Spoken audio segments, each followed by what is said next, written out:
Fashion Academy is a 4-year academy here at John I. Leonard. We have many different academies that the students can plug into, but we are one of the few and rare because we are the only fashion program in the whole school district. So I decided to start because I saw it was an elective and, I feel like I'm more of a creative person.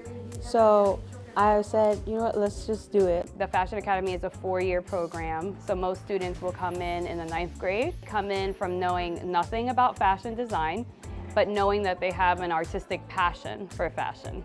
I got fashion because I thought of making my own clothes that are also colorful, but they're also comfortable.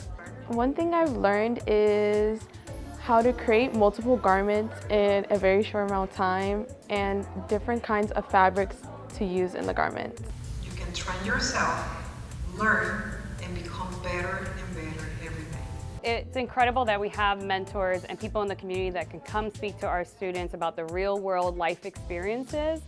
So they see the journey behind it, and I just can't wait to see the students connect with her for future opportunities. This is just going to help set them up for success.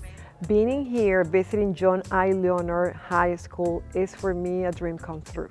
For me to have the opportunity to reach to the high school students and get in touch with the young community that is they are the beginners in this fashion industry. This is the only hands-on kind of way to be creative, and there is no other fashion program in other high schools. This is the only one, so it sparked my interest a lot.